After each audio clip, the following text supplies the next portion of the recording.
Assalamualaikum warahmatullahi wabarakatuh. Sampurasun. Bertemu dengan saya kembali dengan Raden Dini Sukmawati, SAPSMSI dari Biro Pemerintahan dan Otonomi Daerah Setda Provinsi Jawa Barat. Jabatan saya sekarang sebagai pengelola data pada tim penyelenggaraan nama rupa bumi Provinsi Jawa Barat. Saya akan mengikuti asesmen jabatan fungsional analis SDM aparatur ahli pertama karena saya memiliki pengalaman dalam pengelolaan manajemen sumber daya manusia selama 7 tahun pada perangkat daerah sebelumnya. Pengalaman tersebut sangatlah berharga. Pengelolaan manajemen sumber daya manusia merupakan pelayanan internal yang harus dilaksanakan dengan prima untuk mendukung operasi organisasi secara keseluruhan, memastikan kolaborasi yang efektif antar bagian dan meningkatkan produktivitas. Berikut portofolio dari saya untuk mengikuti asesmen tersebut. Terima kasih. Wassalamualaikum warahmatullahi wabarakatuh. Berikut disampaikan proses pembangunan zona integritas pada Biro Pemerintahan Otonomi Daerah. Untuk itu silakan Bu Dini untuk memaparkannya. Terima kasih Bapak atas kesempatannya. Saya sampaikan dari paparan dari saya bahwa dalam pembangunan zona integritas kita adalah berdasarkan peraturan Menteri Pendayagunaan Aparatur Negara dan Reformasi Birokrasi Republik Indonesia Nomor 5 Tahun 2024 tentang perubahan atas peraturan Menteri Pendayagunaan Aparatur Negara dan Reformasi Birokrasi Nomor 90 Tahun 2021 tentang pembangunan dan evaluasi zona integritas menuju wilayah bebas dari korupsi dan wilayah birokrasi bersih dan melayani di instansi pemerintahan.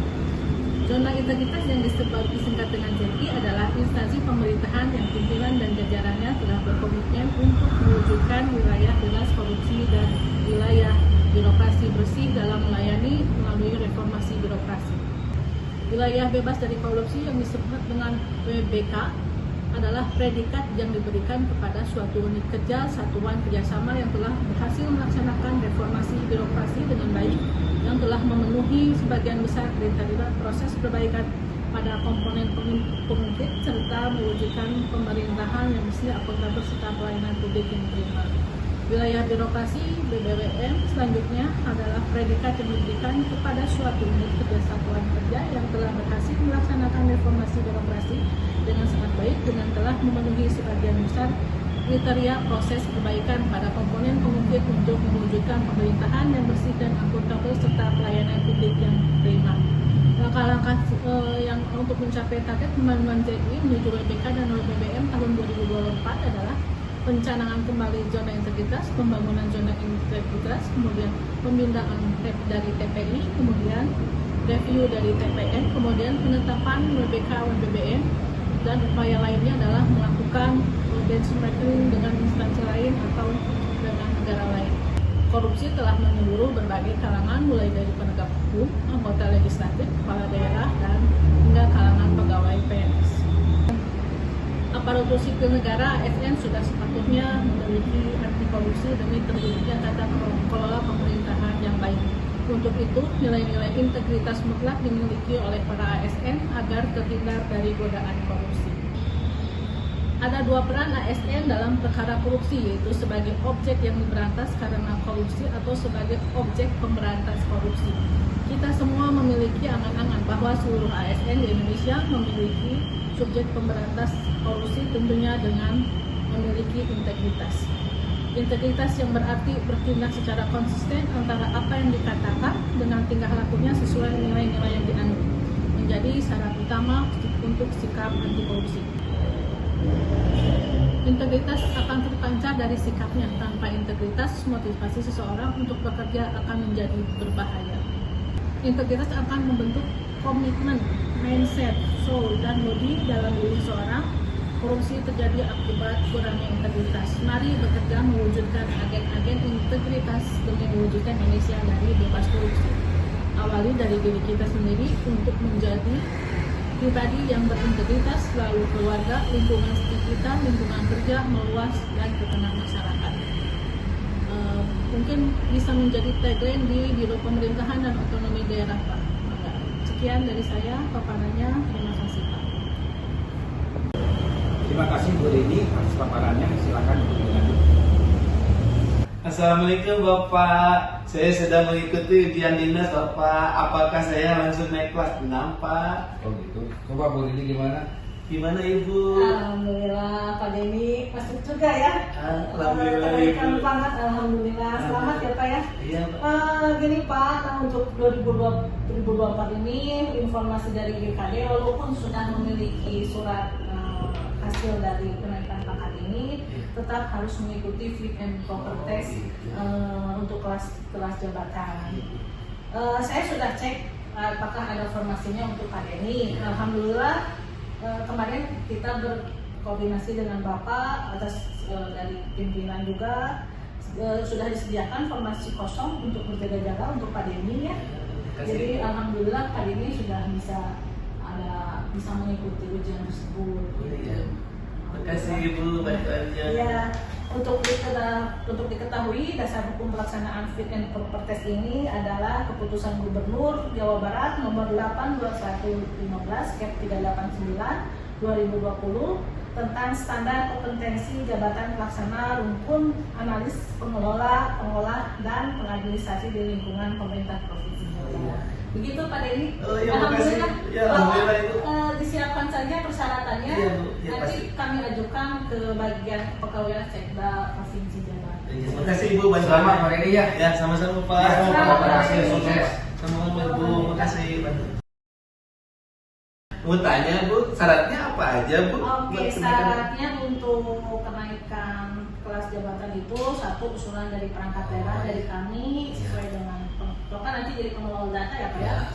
Kemudian formasinya SK kenaikan pangkat terakhir Oh iya. itu ada di siap jabat, kemudian SK pencantuman gelar akademiknya, surat keputusan tugas belajar dan surat keterangan izin belajar, tidak sedang dalam hukuman disiplin ya Bapak mah enggak aman. Aman. Menjadi pertimbangan itu adalah satu kesesuaian SKJ standar kompetensi jabatan, kemudian pendidikan PNS-nya yang bersangkutan, kemudian periode masa kerja pada kelas jabatan sebelumnya, kemudian PNS yang mutasi masuk bisa melakukan melalui talenta, terus kelas jabatan sebelum 2 tahun masa kelas jabatan, pengusulan kenaikan kelas jabatan, bisa sebelum pensiun itu bisa Pak. Jadi minimal 3 bulan ketika pengumuman fit and proper test, misalkan ada yang mau pensiun 3 bulan sebelum pensiun, formasinya udah kita hold untuk Pak Denny gitu, atau untuk siapapun yang akan masuk ke biro Pemda seperti itu.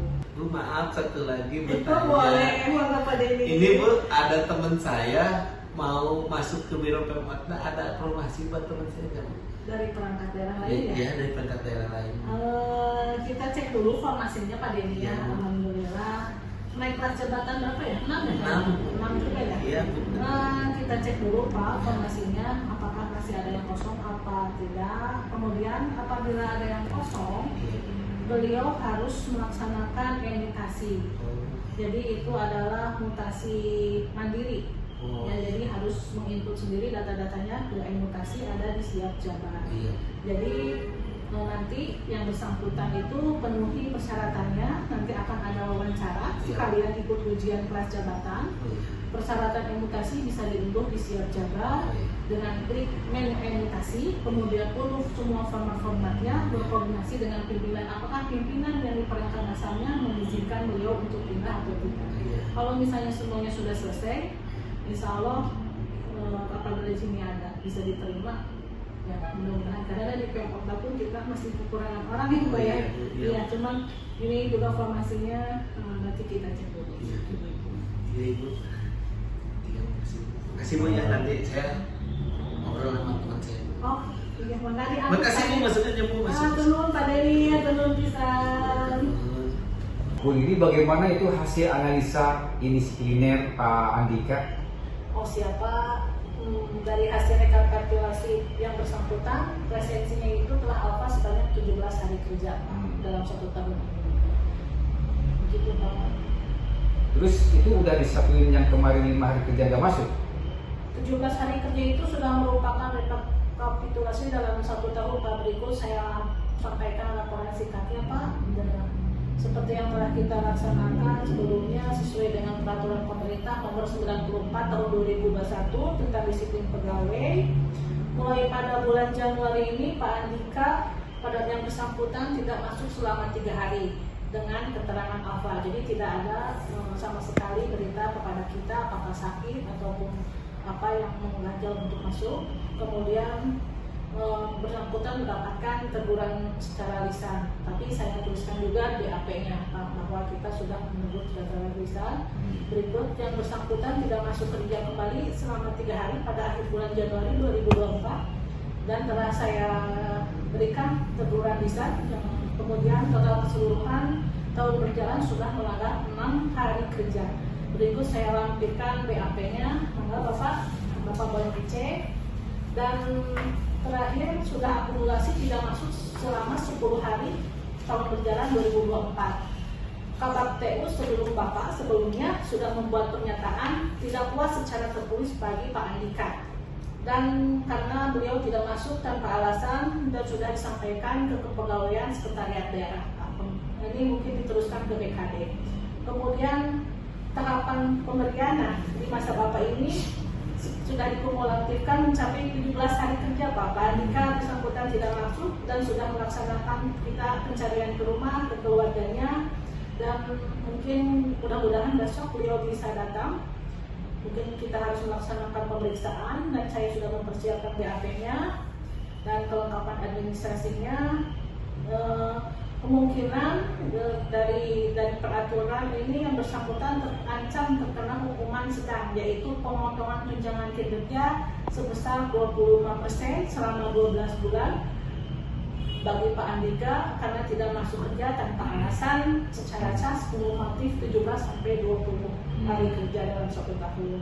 Baik, Bu Dini, terima kasih penjelasannya supaya tidak saja ya. Ya, siapa